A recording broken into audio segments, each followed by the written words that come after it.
Hello and welcome to Sound and Vision. Again, I'm your host, Ian James, and again I am joined as always by my beautiful and brilliant co-host, Miss Hope Wade. Hello. And here we go again.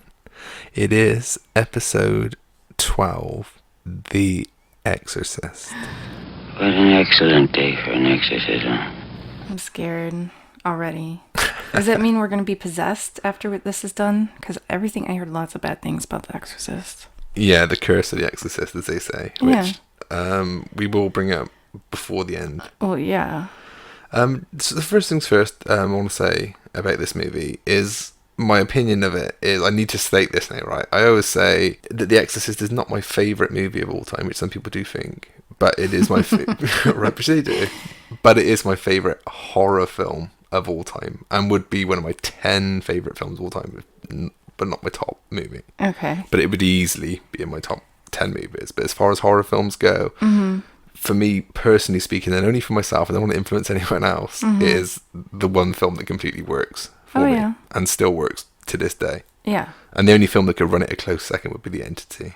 Oh, yeah. In terms of being what I consider frightening. Yeah, that one's really good. Because I think we all find, that's the great thing about horror, is that we all find something different that frightens us. So each film has a different effect on other people. Because I'm going to state by saying that, this film, which we're talking about today, often comes up in polls as the greatest horror film ever made, or the number one horror film ever made, which I know narcs people really bad, which, okay, that's fair enough, right? But I always say, it's almost like when people say that the Beatles are the greatest band of all time, people suddenly want to find a reason to bash it, because I can only say jealous sometimes, that they hate something being so held high that their only response is to bring it down. Yeah. And whatever anyone's favourite horror film is, because I know a lot of people would say The Shining or this or that, and they're all well-made films, but I have to be honest, none of them scare me. Yeah. And this one does, even though, again, many people laugh at it, but hey-ho, different strokes for different folks. Yeah, I think, do you think it's more dated? In terms of special effects, yeah. In terms of storytelling, no. Because it seems like this generation of movie watchers think it's lame. You know what I mean? Yeah. Like, they can't hold on to the story or something. But like you said, I think they're there to kind of bash it by laughing at the special effects, which of course they're dated. Every single movie that's being made, even these Marvel movies now, it's like apparently the cutting edge of special effects will date. Everything will date. So the best thing to do is be kind, put that to one side, and just hope the story still stands up. Because effects, hey ho, people, effects will date. They all do. Yeah. I mean, how old were you when you watched it? Yeah, I was just about to kind of ask that kind of question. Well, I'll ask you first, because we didn't have access. I mean, I'll come back to my story, because we really didn't have access to the movie. So what's your... so weird. Jeez, I was probably 8, 9 when I first watched it. Yeah. As I said before, I mentioned in another podcast, I slept with my mom for the whole summer afterwards. Because they played it. What they did is they played it on TV. So it was cut. Obviously, you know, there was no cocksucking in hell or anything like that. Yeah, right. Or the crucifix scene, So, I was pretty damn scared still. I think it's just the ambience of the film. Absolutely, which I will point out later. The music, the sound design, which is incredible. Yeah, just the 70s, so whole, it's a scary time back in the 70s, I think. Yeah. Filmmaking was very dark and gritty, especially going into that decade. Yeah, so it comes across in that film where it seems like very real, where nowadays fucking CGI bullshit, it's just so unbelievable, and I don't know why people love it, but back then everything seemed more real, and like it happened. Just like The Entity, though, like that movie was loosely based on a true story, but still really effective. Absolutely, 100%. I agree. Okay, so 8-year-old watching it. 8, 9, and then I slept with my mom because I was scared the whole summer probably after that, because it freaked me out. And then of course I watched it as when I got older. Yeah. Did it still work when you went back to it, or did it softened at all? No, it still freaked me out. Like, and I saw all the extra bits in it, and as you get older too, you get to read about the behind the scenes and stuff that happened in the movie, and Are you talking about the Exorcist curse? The curse. The curse freaks me more than the movie, I think. So Yeah. I will get to the whole curse thing. But it's effective, especially when that time growing up in the 80s and seeing it. So we didn't have it at all, right? When I was growing up, again, during the 80s, the film was banned here. Like many other films, which we'll do a show one day just to tell you how bad censorship was here. So no, in living in the UK, there was no Exorcist. There was just rumours of this movie. I think so. My mum and dad always say that my dad took my mum to the cinema when he was dating her, when he was trying to woo her. Yeah. To see this movie? Holy shit. No, but he took her in it, like, over the course of a couple of months back in the early 70s. And apparently my dad took her to watch Enter the Dragon, Blazing Saddles, Death Wish, and The Exorcist. So all ones that women like. Yeah. It's very clever. You mean, or that would piss their pants or hopefully jump on your pants? Yeah. Something like that, right? I'm not sure what his whole, the angle he was going for with that.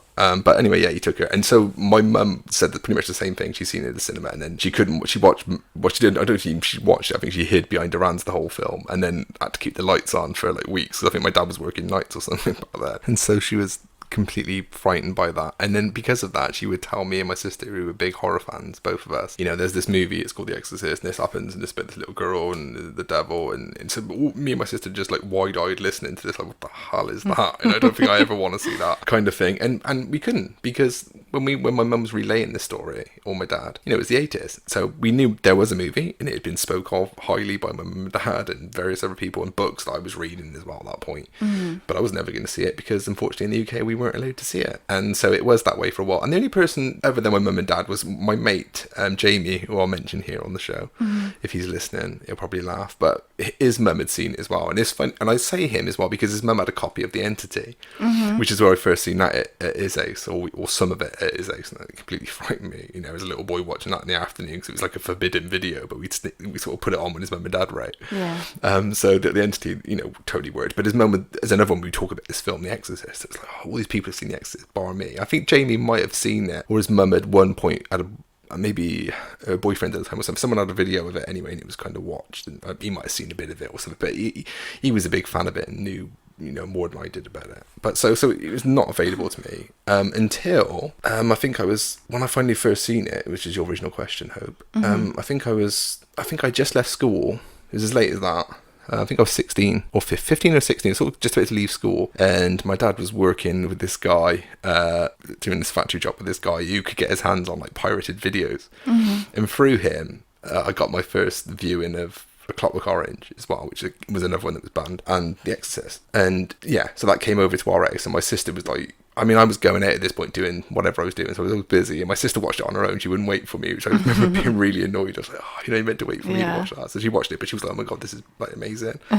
So that added again to it. And then this pirated VHS tape that I had, I woke up one morning, took it downstairs, and thought, it's my turn to watch it now. And completely blew me away. Yeah, really frightened me. And it's the only time ever that, like I said before, right, there's films that I've seen growing up that it bother me in some way. The first Evil Dead, even some of the really older ones, because I was real little. Things like The Fly, the old one though, with Vincent Price, and The Creeping Flesh with Cushing and Lee. So there was like older ones that kind of slightly bothered me in some way. But of this generation of movies, it was like the Cronenberg one, Shivers, I think, and The Brood, Evil Dead. They were kind of slightly bothered me. The Entity completely frightened me, and The Exorcist completely took it to a whole different level. Yeah, it scared me witless. Yeah, definitely. And I think part of that was because it was on an old VHS pirated tape, so it looked like someone had filmed it. Yeah, first hand up, like in their bedroom.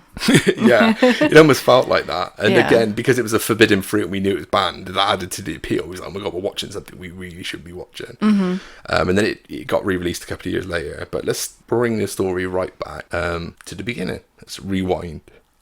Be kind and rewind. Let's be kind to the story and rewind it. So basically, the story it starts with William Peter Blatty, who was a novelist, American-born novelist, born in 1928, who, while writing novels up until the early 60s, so until he was in his early 30s, decided that, he wanted to try his hand at writing screenplays. So the first handful of screenplays that he wrote, were all comedies as well. It's kind of pretty weird, but he wrote Darling Lily, and a couple for, well, let's say a couple for Blake Edwards.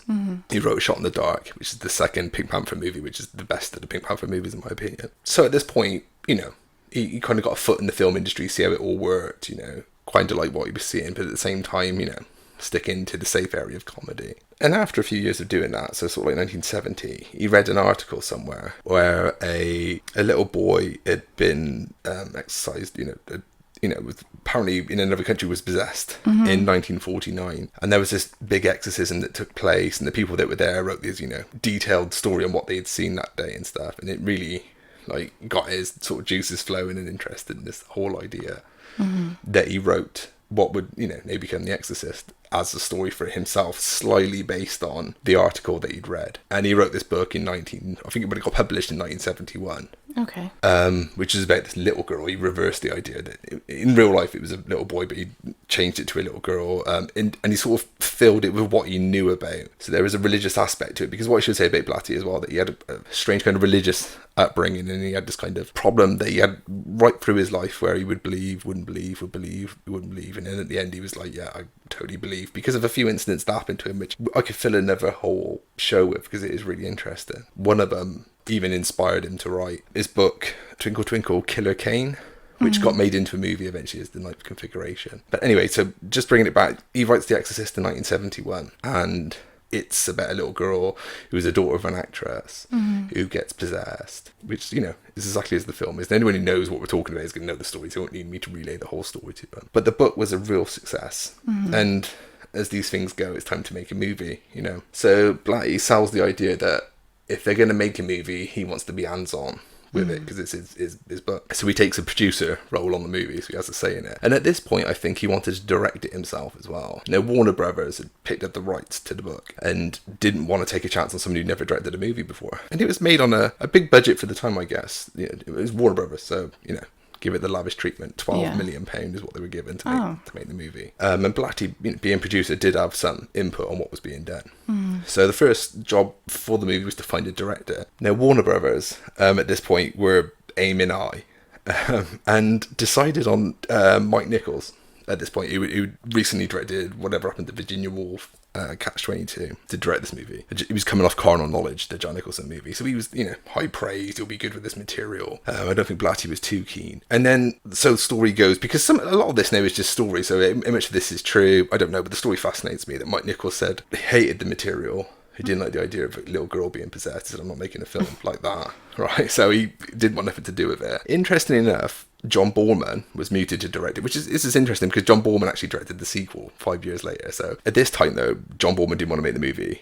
I don't think he was too sure about the whole religious angle or anything, and he was like, nah, I ain't touching that. And he was coming off Deliverance. So these are all big directors at this point, which is funny, because obviously 5 years later, he was like, oh, actually, I will make the Exorcist movie, but I'll make the awful second one. I know, that was crap. Shit. And then there's rumours also of Stanley Kubrick going to make this movie, which it completely blows my mind, because I don't know what the hell that would have been, but it wouldn't have been the film we've seen today. No. And I'm not really sure the reasons why Kubrick didn't do it. So they got all these big name, very A-list Hollywood directors floating about, and at this point, I think a lot of Kubrick's turned down, Bournemouth's turned down, Nichols turned down. I think Arthur Penn as well, who directed, you know, was very new Hollywood. He directed like Bonnie and Clyde and stuff.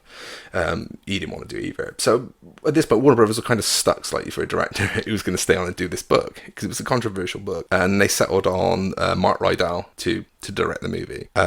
He was kind of a journeyman director, did The Cowboys with John Wayne, you know, it was kind of a studio friendly, safe hands to make, you know, it wouldn't have been the movie, so he's kind of, you know, brought in to do it. Blatty's still not really keen on him directing it either, and during this time, it kind of got round to seeing French Connection, and so the story goes, you know, the iconic cop movie with Gene Hackman, which is absolutely fantastic. And like the way that, in his opinion, that Friedkin brought this kind of realism documentary-esque type look to a cop movie, and he thought, wouldn't that be great to do that with a horror movie, you know, sort of make it really seem documentary-esque in life, which he completely does.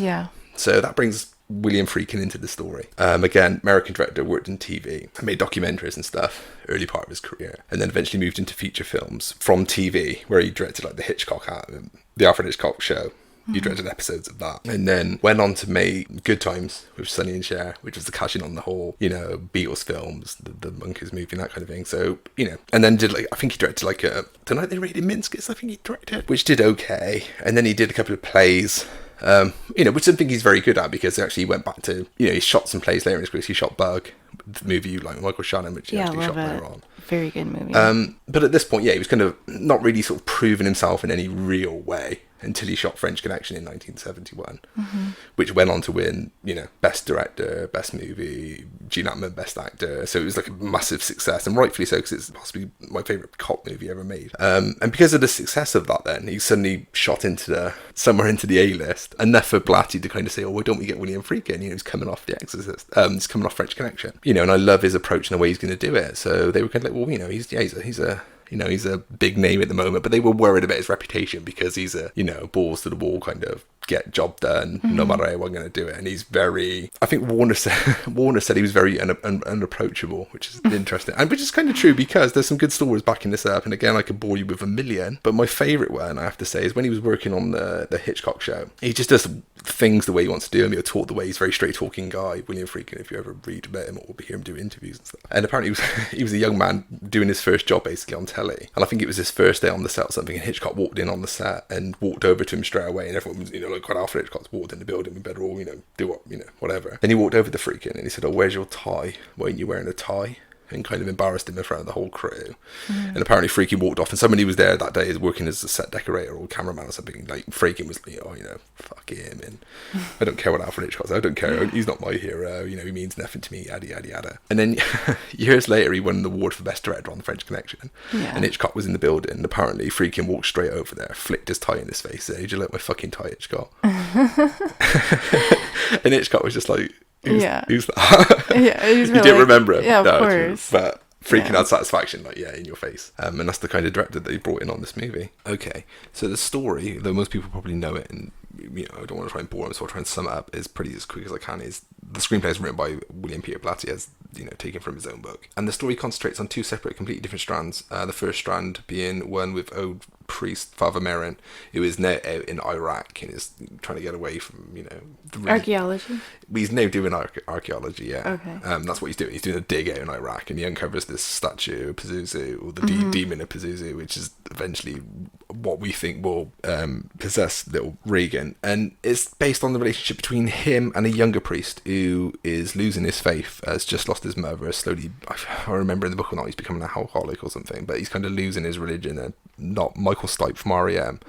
But so him and Mirren have got this sub kind of side of the story, which is based on Peter William Blatty, the writer himself, and his struggle with his own religion. And then there's a separate story, which again Blatty is writing from what he knows from working on film sets, which concentrates on a young actress, single mother, and a 12-year-old daughter who are renting a house in Washington DC to make a movie. And while they're staying there, the daughter becomes possessed, and then the two stories finally overlap on each other. And that basically is the story of The Exorcist. With that being the story, then brings me on to the casting for the movie, which again I have to point out because it is really interesting. Again, Warner Brothers are in complete control of this. We're like, well, okay, well, we didn't win on the director thing, but we're gonna, I'm gonna pick the actors we want to make this movie with. So their first choice is to go with Marlon Brando. So instead, because basically, as you know, anyone who knows this, Max von Sydow. As the priest. Yeah, Max von Sydow plays Father Merrin, who's the older guy in this story, which is really funny because I think he was only in his 40s when he made this, but they made him up to look like he was in his 70s. Yeah, which is an absolute tribute to Dick Smith and his makeup, which again we'll come to because it's does such a fantastic job on this. So Father Merrin and Father Claris, who's played by Jason Miller, again I'll explain that bit in a minute. With as we know the movie, but Warner Brothers wanted Marlon Brando and Jack Nicholson, and the two priests, as the Brando, two priests. Nicholson. It would be more like a comedy, I think. You bet your ass. And then, Paul Newman was interested. He was, I want to do this big movie at Warner Brothers. Paul Newman, who I absolutely adore, but I don't want to see him with a dog collar, No. And Blatty, again, who's producer on this, is like, I don't want any of these big Hollywood. This is the whole point. He wanted to make this movie, documentary-esque. He said, I want a cast that no one really knows. And he wanted to keep this roots level. So it's fair play to him for doing all this. And it's always better, I think, too. Yeah, in any horror movie. Yeah. But him and Freakin had this thing together that he was like, that's the way we're going to make this movie. Let's forget Warner Brothers. Let's just do what we want to do here, kind of thing. Yeah. And Blatty always wanted to use Stacy Keach Oh, which would have been I love Stacey Keach. fantastic actor, and he was very friendly with Blatty as well. So they were friends, and he was like, I want you to play the Jason Miller role, for Crowers, and I think he would have done a good job. Anyway, he couldn't do it because of some contract reason, and that's the only reason he didn't do it. So. Was he doing nice dreams coming up soon? This is pre-smoking pot and chasing Chi and Chong around. But so basically, Max von Sydow, who's most famous for his appearances in the Swedish actor, who's Ingmar Bergman movies in the 1950s, which most people will remember Max von Sydow for, which is probably what you'll go to his grave being remembered by, despite doing numerous roles in fantasy films, really good ones. Was brought in as Farrah Kraus, in Dick Smith's makeup, looking older, and absolutely perfect for the role, in my opinion. I can't imagine anyone else. I don't want to even think of anyone else playing the part. And Jason Miller, this is his first acting role, which is fantastic. Well, I say first acting role as a film, first acting appearance in the film, because he was a theatre actor and he wrote theatre as well. That Championship season, which is one of his iconic plays, and apparently he was taking part in performing the play, which he wrote himself and which he eventually directed himself into a film in the early 80s. And Friedkin and Blatty went to watch this theatre production where they were trying to discuss ideas, and they seen him and was like, oh my god, that's our Farrah Kraus on the stage. So they stopped after and took him to one side and said, we're making this film, how would you feel about being in the movie? So for him, he was like, yeah, why not? Yeah, let's do it. So that's what happened. So Jason Miller comes in, and again, I love Jason Miller. He did a movie a couple of years after called The Nickel Ride, which I absolutely adore, but no one talks about that film, and he's so good in it. But he didn't really stay in. I don't think I've seen it. I'm going to have to watch it. Oh, it's really good. Yeah. And in terms of movies, he didn't really stay in for the long haul, but he did appear in the next two things that Peter William Blatty would put on the screen, so they obviously stayed in contact. Yeah. Lee J. Cobb, who plays Kinderman, who's a detective in the story, I think they bumped into him coming out of the play as well. So the cast kind of put itself together thanks to Blatty and Friedkin. Yeah. The most interesting part of this whole casting process, I suppose, is the mother, Chris McNeil, who's played in the movie. Again, the whole cast is perfect in this movie, by the way. So you have to throw these discussions of who almost got the roles. Ellen Burstyn, who did take the role, she actually rang Freaking up and said, I'm Chris McNeil, I want to do this movie, I've got to do this movie. And they were a bit like, yeah, maybe. Because the studio, interestingly enough, was pushing Audrey Hepburn. No. Because we want film stars, right? Yeah. At this point, she was living in Rome. And she said, I don't want to keep flying back. I won't be flying back and forth to America. So can you come and shoot some of this in Rome? And then it was like, no. Right. Anne Bancroft, who was Mel Brooks' wife, was considered for the role, but they found out that she was pregnant. And it was like, no, that's going to be too much hassle around film. That was a no-no. But the funniest one for me is Jane Fonda, who I don't agree with a lot of Jane Fonda's politics. I don't. But as an actress, I always think she's good, okay? But apparently she said, what's this movie about? And they suggested the book to her. And she read the book and said, I think it's a piece of shit.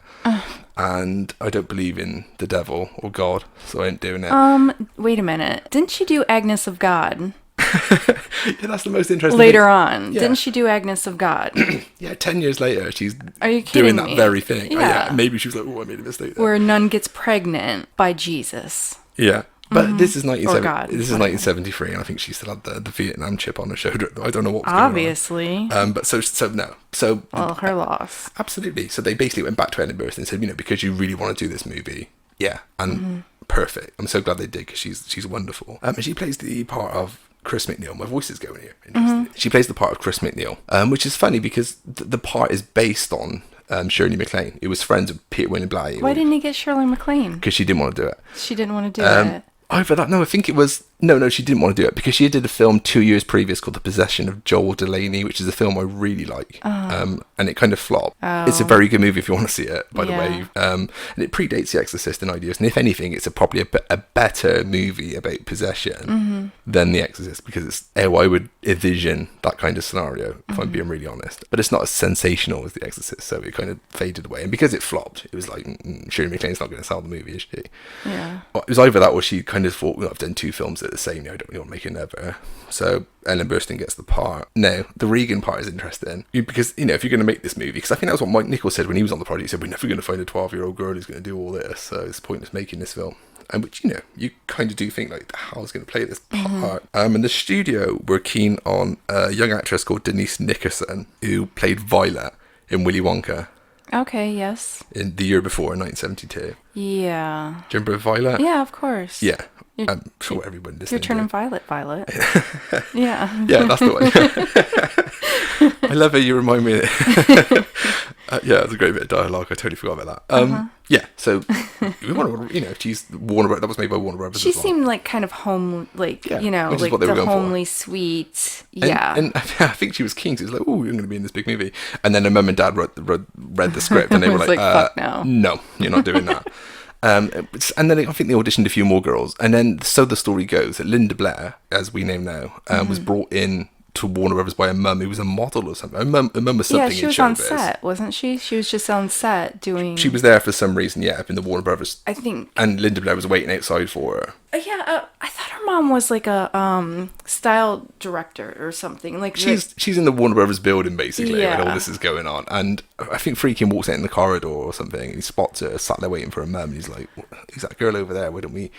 She looks like the parts. They took her to one side, and Freakin started talking to her. Well, obviously he asked her mum's permission first, and then he kind of said to her, are you okay with swearing and stuff? Do you swear and stuff? She said, "Oh yeah, I swear all the time." And then he went kind of quiet, and he said, "Do you know what masturbation is?" And she goes, "Yeah." She goes, "We all jack off, don't you?" Perfect. Yeah, and he was like, "Bingo." Yeah. Yeah, that's how Linda Blair got the part. And I think she was 14 at the time. So, she's only a couple of years older than the part she's playing, but again, absolutely perfect for her. So as far as casting goes, yeah, everyone's pretty much on board with that. The score is another interesting aspect. I know we always talk about the score. And again, it's so funny because if Warner Brothers had got their way, yeah, it would have been a film directed by John Boorman or Mike Nichols or one of these old school, directors, with Marlon Brando, Jack Nicholson, and Audrey Hepburn, with a score by Lalo Schifrin, who I absolutely love as a composer, and I do. I think he's brilliant. He did Bullet, Dirty Harry, Enter the Dragon, all these iconic. Most famous probably for the theme tune to Mission Impossible, the TV show. Oh, okay. So he was like, yes, we say fans of our score as well. And the interesting thing is that the score now, he wrote the whole score. He did it, and then he presented it to William Friedkin, who, so the myth goes, apparently listened to it and said, "This is a load of shit," and threw it out the window into the Warner Brothers car park where it smashed everywhere. Oh my lord! I hope he had a copy of it. You just don't know. No? There's no way I'm not using that. Oh. Which William, and of course Schifrin, who'd been in the film business for years, was absolutely mortified. He was like, "Really? Yeah. How dare you do that?" And yeah, that didn't go down well with Warner Brothers. So that's the story. What he did have of the score, which never got used apparently, is somewhere in the trailer, so say. And then there's a big story because Schifrin wrote the score for Amityville Horror in 1979, which is a great that score. One scares me. Yeah, really good score. Yeah. And a lot of people say, "Oh, that was the score that he wrote for The Exorcist." And it apparently not. It's not. Okay. So don't ever think that is not true. And because of this, Freakin said, "I'll find someone to do the score for me." And it's interesting because Freakin, who worked with the German band Tangerine Dream, one of my favourite groups ever, they worked on Freakin's film after this called The Sorcerer, and that's a great score, which almost feels like, anyone who knows what I'm talking about with The Sorcerer is like this big action movie from the mid-70s. It flopped in its name, now it has a massive cult following. But the score is so pivotal to that movie and almost horror-like. It almost feels like it's in the wrong movie. You think this is a creepy score for this kind of movie. And he always said, "No, oh God, if I knew Tangerine Dream were at the time, even though they were around," he said, "I would have got them to score The Exorcist." And that just blows my mind thinking of what that would have been like. As it is, he went to a guy called Jack Nitch, who had been in the business for a long time as a co-writer for Phil Spector, and he'd worked with Neil Young, Buffalo Springfield, the Rolling Stones and stuff, so he knew what he was doing inside of the same studio. And he now did a very minimal score for this movie, which works brilliantly. I think the highest... It freaks me. Yeah. Yeah, it's a good score. I think the biggest praise for this movie, though, is got to be given to a guy called Robert Knudsen, I think it is, and Chris Newman. The two of those together took home one of the only 2 Oscars this film won, and they got it for their sound design. Oh, okay. And as you pointed out before, the sound design is so pivotal to this movie, and I want to get back to that in a second. Yeah. If you get a chance, go listen to it in the dark, and then you'll be freaked. Because it is so with the casting, the score, the director, the writer, the producer, all in process. Boosh, out goes the movie. It's made very quickly. It's put out, and it goes out in 1973, where it does very well box office. It does phenomenal, if I'm being honest. 12 million budget, 441 million back. Holy crap. Which is the highest grossing horror film. Yeah. Up until recent years, and I forget what's overtook it now. But, with a $12 million budget, and then you get 441 million, yeah. I just remember seeing all the people's reaction. It's the best when they taped people's reactions after seeing that movie, and they're like, "Oh my God, puked or, you know, fainted. I faint. People were fainting watching that movie. Like, seriously, that's some serious shit. I couldn't imagine that now. Like, no, people doing and it would that. never. No, because we're desensitized with everything that's on TV and all over the place in the world. But it's amazing back then how people would just get that upset over a movie. Yeah. It's crazy to me. I wish I was back at that time to watch it. First hand in the cinema, yeah. It's the only film that and Jaws, for me, I always think that's the two I would love to have seen on the first time around. Yeah, because even being in the 80s, it still freaked me, you know? Yeah, completely. And talking of that sound design that won the Oscar, because I want to go over some of the slightly other points about this movie. You know, I could whittle on about this movie all day, and it's trying to fit it into an hour format is really difficult for me, because I love it so much. But the sound design to this movie, there's the scene in the attic. I don't know if you remember when Chris McNeil goes up into the attic, and it's all this kind of foreboding dread is conjured up with a like percussionist almost score. It's bizarre, which even Ari Aster for Hereditary said had some bearing on his shooting the attic scene in Hereditary. And there's also the kind of edits between certain scenes as well, like between the cars and the subway. And the great thing about The Exorcist, and I've got to say this, is the sound design is fantastic, but William Friedkin is so on the ball in terms of direction that I think because we're quick to bash it or laugh at the dated special effects, I think we're quick to forget how documentary-esque the Exorcist comes. The scenes kind of interweaving each other. I always remember watching it. That was one of the things impressions on me as a 15-year-old watching it, was how you go from these big, like, screamy, shouty possession scenes, and it would cut to a real quiet scene like that, like instantly. And it used to really freak me out, like catch me off guard. It was like, you know, this movie's going up, and it's like a roller coaster, you know, the whole movie. Yeah, you didn't know what was coming next. Yeah, and there's so many good little, you know, these kind of zoom shots that Friedkin does in it as well, which, you know, Stanley Kubrick was a master of, but Friedkin, he smashes these scenes wonderfully so. Again, they're evoked by, you know, as we said, we asked her for Hereditary, but M. Night Shyamalan as well, who did The Sixth Sense, said he based the whole autumn kind of look, kind of looking from a distance with the slow zoom for The Sixth Sense, you know, because he wanted to evoke that there was this little place, and, you know, and that one's in Philadelphia, but, you know, just the way those films are shot. And it's also, you also see some of it in Lords of Salem by Rob Zombie, which is probably the only Rob Zombie film I can tolerate. Yeah. But there's shots in that remind me of what Friedkin did with The Exorcist. So that one's still going on, you know, in terms of influence. And there's a scene as well where I remember Father Kraus is having a conversation in the car park with another priest, and then this plane just pours over the top of them, and it makes such a noise that it flashes out what they're talking about, and you can still see them talking. And it's just interesting ideas like that they were putting in this movie. Yeah. And it's also the first modern, for its time, 1973, modern looking horror movie, I think. In terms of think about it, 6 years before, the high point of horror is Hammer and stuff like that, which I absolutely adore, but it does feel dated compared to this, you know, like it's such a big, this Rosemary's Baby and a handful of others kind of killed off Hammer. It was like, this is how we're making films. America finally got the grip on horror. Yeah, because I think, what was Rosemary's Baby, 68? So you were going into that 70s period where I think a lot of film in that time was darker. Oh, completely, yeah, because it's all reflecting the politics of the time as well. Yeah. Because you had the Vietnam conflict going on. And, you know, and then there was the whole Nixon Watergate thing that was going to, you know, where Americans were going to suddenly realise that you were being duped by your own president, you know. So these were dark times, and you had the assassination. I was going to say Bobby Kennedy. More importantly, Bobby Kennedy near that time.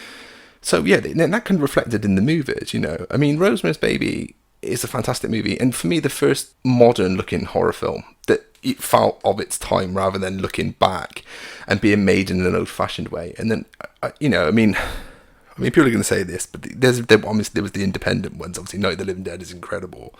And again, the subtext could be taken as political, although I don't think George Romero meant it that way, although that could be argued. But that was made independently. I'm talking about big studios. You know, Paramount made Rosemary's Baby. So Paramount could have played safe and got a TV director in, and it would have looked kitsch, and like now we'd look back and go, oh, it's all kind of dated, and you know, because there's a handful of movies from that period that I do like. I like.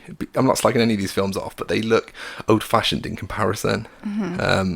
Like the Mephisto Waltz is a good little movie, but it feels kind of dated compared to The Exorcist. So you're like Rosemary's Baby into The Exorcist. The Exorcist, obviously, by Warner Brothers. So it's these big studios, but they're making these films that feel really contemporary for their time. And I think that's what made those films stand out over the other ones that feel kind of old-fashioned. Yeah. Which is chiefly down to not just Blatty's screenplay, but I think Friedkin is, did such a good job. I can't stress how good of a job he did on this movie. And it's kind of sad now, because you kind of think, well, he did French Connection, which he won the Oscar for. He did this one, The Exorcist. And then he took a couple of years out, and when he did come back, he did The Sorcerer, which I pointed out earlier was a great movie, but at the time it completely flopped. And then it kind of killed his career. His kind of career disappeared overnight. Even though, in my opinion, I think he's a fine director, and he's made great movies since that I really like. I like Cruising with Al Pacino, and I like To Live and Die in LA, and I like Rampage, and there's a lot of films I like from Freakin'. But to a lot of people, it was like, oh, he sold his soul to make 2 good movies, and then his career died, which I don't think's fair, but that's a whole other show. Yeah, again, talking about the same design. Not only that, but we should mention Mercedes McCambridge, the old Hollywood actress in the 1950s, who starred in Giant with Liz Taylor and Rock Hudson and James Dean. Suddenly Last Summer, Johnny Guitar, which is probably one of the best films, well, definitely one of the best westerns of the 1950s. And then kind of picked up little character parts in other films, not quite on the scale of old Hollywood then. She's in a couple of Jess Franco movies incidentally as well. Who does the voice, uncredited, for the demon. It burns! Oh, it burns! It's quite funny, because there's some footage on YouTube on Kicking Around where you see Linda Blair doing the scenes in her own voice. And it sounds funny. Yeah. But Mercedes McCambridge, who had that voice anyway, that voice is almost natural, though apparently she was gargling mushed up apples and eggs and stuff to kind of make her voice really distorted for this. And they mixed her voice with wild animal noises and stuff, so it was all in the mix. Again, we're talking about the sound here. Yeah, like that movie. The sound is everything. The Barbarian Sound Studio. Yeah, where you get to see how these films are made, which is a fascinating film on its own. So McCambridge's contribution to this movie, shouldn't be overlooked, because her vocal performance is incredible and is completely frightening. And it always makes me laugh, because this film scares me so much. If I ever see Mercedes McCambridge in any other movie and she starts talking, her voice freaks me out straight away, because I know that voice. Yeah. Which is really funny. I know, now they would use like one of those, whatever they use in music now. What are those? Auto-tune. Yeah, they would use auto-tune or something. Yeah, and I don't want to hear Linda Blair sound anything like Cher. I was almost tempted to do the impression. Oh God, you have to. I can't. Maybe later. So yeah, pointing those things out. The score, the same design. It's one of those perfect films for me. It really is. And then people say, "Oh God, look at him loving on The Exorcist." But I can't. I just love it so much, because everything. It's again. I always say I personally pick my favorite movies when everything clicks. And I think the cast is great. I think the direction is great. I think the score is great. Yeah, everything works here for me. So yeah, the film comes out. It gets mixed reviews from the critics, though. Not everyone's loving on it. The critics are a bit don't know what to really make of this, because they've probably never seen anything like it. Yeah. But like you said, audiences are queuing around the block and loving it. And a lot of people probably don't understand it too, like the exorcism part, I would think, at the time with religion, and I don't think it was exposed as much as it is now. They have exorcism of everything, Yeah. Where at that time wasn't too many of those that idea hadn't been oversaturated at the time. Yeah, no, you didn't. I'm sure people didn't understand it. It's like, oh, that's just a bunch of crap, and you know what I mean? Because a lot of people do think that about religion in the first place. An interesting thing is that religious groups tried to get the film banned at the time. Yeah. And John Landis famously said something, he's an atheist and has no religion whatsoever, and he said that, he even says to this day, which he's a big fan of this movie, by the way, and he says, I can't believe that, because if anything, this is the greatest advert for Christianity ever. He said it's a complete propaganda movie for the church. He said, why ban it if it's going to make everyone believe that, oh my God, we need the good of God? And do you know what I mean? It's perfect. Because especially the United States was so built on religion. I think they kind of wanted to not believe that there was the demons of the world. Like, some people still don't believe in ghosts, you know what I mean? Like, they don't believe as much as they do back then. They didn't believe but as we both know, living in this flat, ghosts do exist. Yeah, the Abbot's in the kitchen. We have an Abbot in the kitchen. So yeah, mixed reviews from the critics. Audiences love it. And I have to talk that it obviously it's the first horror film to ever be considered and nominated for the best movie Oscar. So there's a bit of trivia for you folks. And in 1974, the Academy Awards, it was nominated for Best Movie, which it lost to The Sting, which always disappoints me to this day. There's certain times I look sometimes, because I'm geeky enough to do this, and I'll go through lists of the Academy Awards over the years, and I see who got handed what and who was nominated. And more often than not, I sit there and shake my head at some of the decisions that were made. Oh yeah, it's more cliquey. It's like who's friends with who that makes. I don't even know who votes on that thing. It's like a bunch of pretentious. And it is a kind of I think it's a very insider thing that everyone it's kind of worked out who's going to get what almost. Which is so Hollywood. I mean, that's how it's always been. If you do something wrong, they'll just ban you. Well, when you think that Orson Welles, Alfred Hitchcock, Stanley Kubrick never won a Best Director Oscar in their careers, it's a joke to me. Yeah, it's anyway, ridiculous. But I mean, bringing this back to The Exorcist, so in 1974, the best film goes to The Sting, which is the Paul Newman, Robert Redford movie, which is really good fun. It's a good fun movie, but better than The Exorcist, I don't think so. Best Director goes to George Royale, who directed The Sting as well. And I mean, nothing against George again, but it's very play it safe, the old Hollywood style. And what Friedkin was doing was just revolutionary for me, right? But again, he's nominated but overlooked. Maybe they thought, you got his French Connection Oscar, he doesn't need another. We nominated for Best Actress for Ellen Burstyn, who loses out to Glenda Jackson for once again a play it safe movie of Touch of Class, which... Yeah, I like Glenda Jackson, but again, it's probably the easiest piece of work she's ever done, in my opinion. Sorry, but it is. Mm-hmm. And then it's also nominated for Best Supporting Actor, which Jason Miller gets nominated for as Father Karras. He does a fantastic job here. Again, he's overlooked for John Houseman, who does a relatively good job in The Paper Chase. That's as fair as I can say about that. But most interestingly, Linda Blair is nominated for Best Supporting Actress. You got this 14-year-old girl doing this movie. Yeah, I know Mercedes McCambridge is filling in on terms of, the demon voice, and Ellen Dietz, we should also mention as well, he gets 2 seconds in the movie, and probably my favourite scene in the whole movie. We just come back to the favourite scenes in a minute. Doing the stunt double, body double stuff then, for which obviously Linda Blair couldn't do because of the studio. Yeah.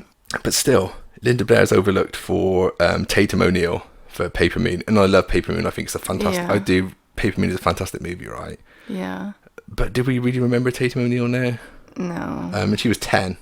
She was 10, and Linda Blair was 14. They were both nominated for an Oscar. It's funny. Yeah. But I think Linda Blair was robbed personally. Yeah. But that's just me, folks. Well, even Ellen, because, the history of it, as I remember seeing in that documentary, that she was pretty bashed up in a lot of the scenes. Yeah, she's injured her back for life. Yeah. And it's something to do with a vertebrae, which is William Friedkin, because he was firing a gun on set and everything to get reactions out of people. Yeah. He was doing everything to spook the cast, and he poured her. Yeah, I think he wenched her back on a pulley or something, so she'd fall backwards, and it kind of pulled her back out. Yeah, so she risked life and limb for this movie. Right, which I think a lot of them put it in. I think that's more important than just delivering lines. The biggest disgrace ever, but again, that's a whole other show, is that an actress called Beatrice Straight won an Oscar for Network in 1977. Network's a fantastic movie, I'm not saying it's not, but Beatrice Straight won Best Supporting Actress, and yet she's only in the film for 5 minutes, and that's the same year as Jodie Foster did Taxi Driver, which is complete robbery again. Okay, but we could bitch about that all day. In terms of Oscars, though, it wins one for Best Sound Design, and that rightfully so, and it wins Best Screenplay for Peter William Blatty, which is fine because it's his film, he produced it, took it from his book, so thumbs up. But the fact that it didn't win any of the people that put their heart and soul in it. It's kind of sad, but that's Hollywood, folks. Again, I could wax lyrical about how great different elements of the movie are. In terms of scenes, what scenes stand out for you? Well, I think it's just the possession scenes of her being the demon on the bed. You know what I mean? Like her, God, it gets so vile with her and the crucifix, and saying your mother sucks cocks in hell, and just even the ambience of it, like I was saying earlier, just the whole feel of the movie is just a creepy feel. But that whole scene when she's possessed and everything would have to be... So the scenes with Regan, Yeah. I remember reading, because you have a film critic, or I suppose he does do critique, but he's a host and everything. Is it Chainsaw Billy Bob? Oh, yeah. Yeah, and he wrote a great piece about The Exorcist. I actually loved it, and yada yada. But he hit the nail on the head for me, and pretty much just saying what you're saying, that he said that when he first watched it, he found the whole experience really hard to watch, because he said it was a case of they would, this little girl's upstairs in the bedroom doing stuff, and you kind of hear it all from downstairs. And he said every time the camera would take you into the room to see what state the Reagan was in, he said he used to fear the door opening. Yeah. And what's going to happen now, because it was slowly building. Yeah, and especially too... kind of feeling the dread. With her mom, when she would go up there and to see her, and she'd just keep getting worse and worse. Yeah. Yeah. And it was that fear of dread. And I think Ellen, she did a really good job. Yeah, Ellen Burstyn's one of my favourite actresses, full stop anyway. And, and she's been good right up to recent years, when she did Requiem for a Dream for Darren Aronofsky, which she's fantastic in that as well, by the way, and should have took something for that. And it's funny because they did bring out, what was it, the uncut version later on, with the whole spider walk and all that kind of stuff in it. I'm glad they left that out. Yeah. I think that would have made it too cartoony the way they did it. just want to clear this thing up, all right? Because as Hope mentioned, there was a director's cut that put the spider walk in, right? Okay. The spider walk was filmed back in the day, okay? Because it is there in the book, although she doesn't come down the stairs in the book. Yeah. But it's there in the book, okay? So they did shoot a sequence with Linda Blair or her stunt double coming down the stairs, which, you know, they taught Freakin' and Blatty put in. And I love the story that Freakin' said, take it out. I don't like it. It doesn't look great. And he said it also is in the wrong place. Exactly. That's what I would think of it. It was a bad... Well, at this point, she's not even been diagnosed with anything. You know, it's the point where she kind of... Because we'll talk about some of the scenes and, like, all of a sudden she's gone from being a bit spaced out, a little bit of shaking, a bit of swearing, and all of a sudden she's coming down the stairs backwards with blood spilling from her mouth. Yeah, I think it's a little bit late to take your daughter to the doctor. Do you know what I mean? Yeah. Or that's a really bad period. Yeah. Definitely. But I have to say, because it brings up the Italian movie that actually had the spider walk in it. The Demon. Il Demino, The Demon. The Demon. Which is a great Italian movie. Oh my God, it's 1961. so yeah, and Italia Lavi. Yeah. Yeah, and she does the spider walk in it. She does. And that was like pre-Exorcist. And the whole lashing into the tongue and stuff. The crucifix and stuff. Yeah. She kind of lashes her tongue at it and they tie her to the bed. And yeah, they tied her to the bed. It's very similar. Only in terms of those kind of scenes. And you're absolutely right. And I do wonder, I always think, did William Peter Blatty see that movie? But once you watch that movie, you kind of think, how could he have not seen that movie? Right, because everything, it was done like almost documentary because they used real villagers in that movie. And authentic locations and stuff. And authentic locations in Italy. And it was just an amazing film. If anybody haven't seen it, you have to find it. But it is a hard one to find. It's hard to find. And I watched it without subtitles, and because it was on Italian TV, and I just fell in love with it. I didn't even, but you know what's going on. I think the story's easy enough to follow. Yeah, the story's easy. You can see what she's doing and why she's doing it. So I think it's just, I would love to get a copy of it with subtitles, but it's really hard to find. Yeah. So if anybody has a copy, just send it to me, please. Although I do have one somewhere. No, you don't, do you? Yeah, I do. Oh, God damn you. What, in your box of 5,000 back there? Yeah, that's the only trouble. Oh, motherfuck. Yeah. I'm digging. Aren't you? Hope, you gone. Okay. But yeah, so the spider walk was in that. It is. But I love the fact that it was sold as the director's cut, even though it was Freakin' who took it out, the director. So it's not his cut. Basically, what the truth is it's the Warner Brothers cut, the one where they want to make some more money from you. Come back and watch it and we'll do something else. It'll be the writer's cut, it'll be the extras cut, it'll be the floorman's cut, it'll be the dog's cut. Just keep making money. And that's nothing to do with Freakin' or Blatty. That is sheer Warner Brothers. Well, didn't you just say he didn't want it in there? Didn't want it in there. But so that's the director's cut. Thank you. Absolute bullshit. Thanks, Warner Brothers. Speaking for myself, though, in terms of scenes, two scenes I want to really highlight in this movie, and I've got to put them out there. For me, my two favourite scenes in the whole movie, even though it's full of good stuff, is the scene where Father Karras is going up to the bedroom and seeing the girls before they perform, the iconic exorcism sequence at the end of the movie, and he's kind of assessing the situation. But there's a couple of good scenes actually with Karras.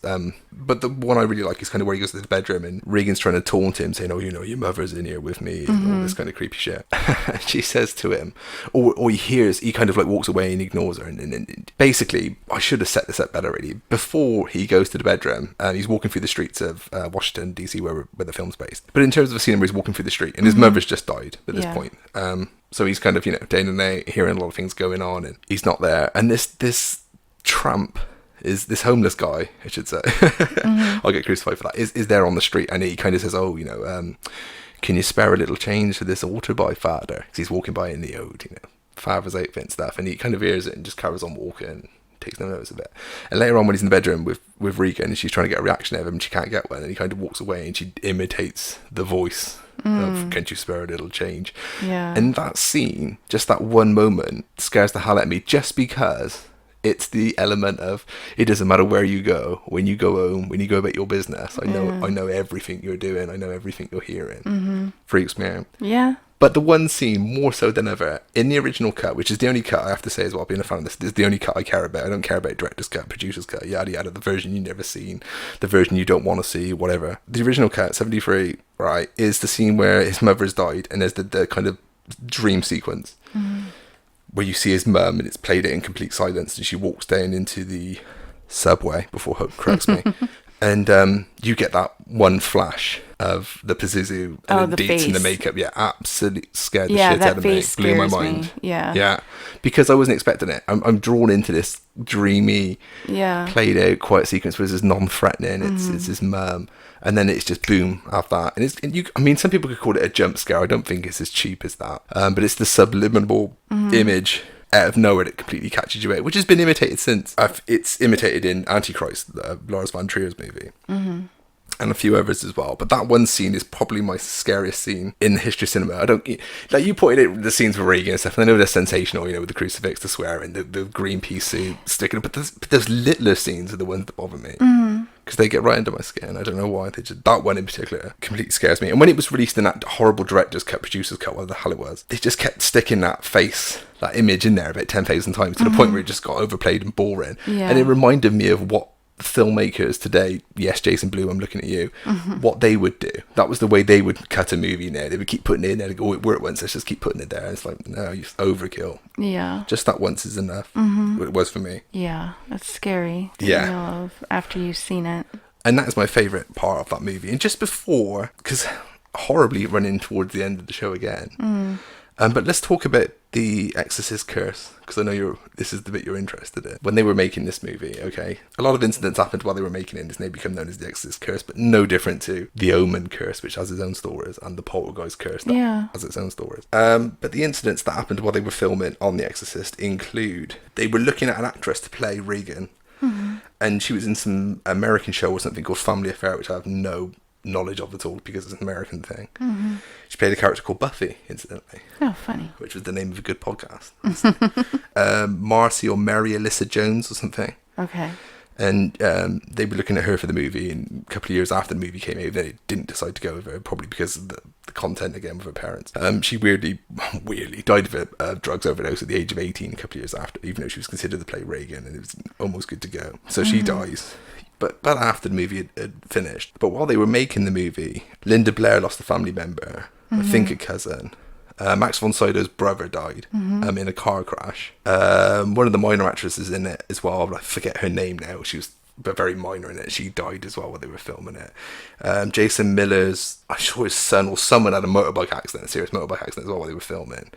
And Jack McGarren, who plays Burt Dennings in the movie, the director of the movie that Chris McNeil's working on, and the death sequence in the movie. Remember, he comes round to the house to babysit Reagan, and then she comes home one day and he's dead, and it's like, wait, how's he ended up dead? And then that's how Lieutenant Kinderman, played by Lee Jacob, comes into the movie. Jack McCarran died straight after they finished filming. So there's a lot of deaths for the people involved in the movie. I thought some crew members too that worked on it. No, that's as far as the deaths go. Okay. But the best one for me, and I love this one, is there was a fire on the set, and everything burnt. The whole set completely burnt except for Regan's bedroom. Oh my lord, that's so weird. that was untouched. Everything else burnt, but that was there. At the location that they used in Washington. No, they kind of built sets. Oh, and it got that's right. Destroyed in a fire. Yeah, because I think that's what I was reading. So the outside and everything was in Washington, D.C. And then the internal parts, I think they filmed in New York. Interiors were shot on sets. Interiors, and the whole sets that they built for this, it all burnt except for Regan's bedroom, which is fantastic. So freaky. My favourite from the Exorcist curse.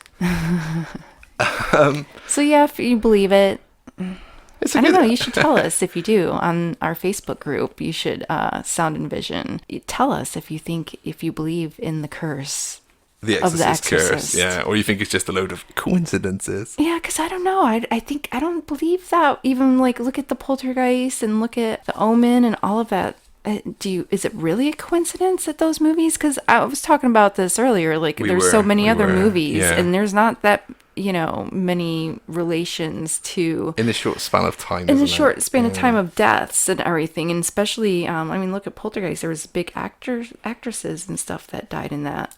Or maybe me and Hope just want to believe. I do believe. I think I do believe it. Because then it's all having to do with ghosts and demons, and so yeah, it freaks me. So tell us. Yeah, for sure. Follow us on Facebook, by the way, and tell us what you think. The two last things I'm going to say as well, just before we finish now, is the trailer, which is absolutely fantastic, you can probably find it on YouTube. The original trailer from 1973, not the rehashed version, is one of my favourite trailers of all time, and it's somewhere in the top 5, although Alien still, for me, is the greatest trailer ever made to any movie. 1979 original trailer for Alien is the greatest ever, but the Exorcist one is really good and really atmospheric. And the other point I wanted to make as well is the iconic scene for the poster, which everyone remembers, of Max von Sydow as Father Merrin come into the house, is based on an old painting that Friedkin seen and wanted to put on screen or emulate it in some way, which is a painting from 1954 called Empire of Light by René Magritte. And you can kind of see where he took the inspiration for the shot. And it's such a wonderful composition. It's one of my favourite compositions in the whole of cinema, and I'm glad that it's used for the poster because it's such a good sequence. That was actually filmed on Max von Sydow's first day at work. So not only is Max von Sydow arriving at the house, Max von Sydow is arriving on the film set. Which is, I have to mention that because I just think it's such a good story. And in terms of sequels, just before we finish up, as pointed out earlier on, The Exorcist 2. 3 is very good, very good. And again, that needs a whole another show. Yeah. And I'd like to spend the whole show doing that one because I think it's such a good piece of work. 2 is just so boring. I don't go to sleep on that one. Although there is a really, really great Morricone score, which just doesn't fit the movie. Yeah. So, and then 3, is very good. But we'll give it its justice properly because it is, again, written by Peter William Blatty. So it's the official sequel to The Exorcist. The Exorcist 2 is something that Warner Brothers wanted to make. Well, isn't that funny with the guy who refused to do it in the first one, right? Yeah, John Boorman. And then it failed. And then the 1 and 3 with the guy who did it is good. So there you go. Yeah, I just think that's quite funny that Blatty, so in terms of the true Exorcist sequel, you have to go straight to 3. Yeah. By Peter William Blatty again, but this time he's directing, so he's writing and directing it. But again, like I said, I'll save that for another show because it is one of my favourite horror films of the 1990s. I think it's a really good piece of work.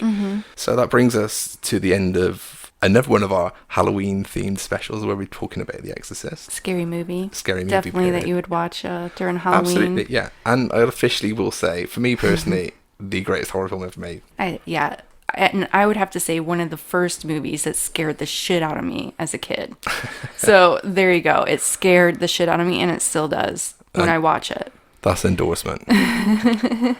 So for this show and for The Exorcist, go and watch it. But yes, for myself, Ian James, this is me saying goodbye. And this is Hope saying goodbye. Goodbye.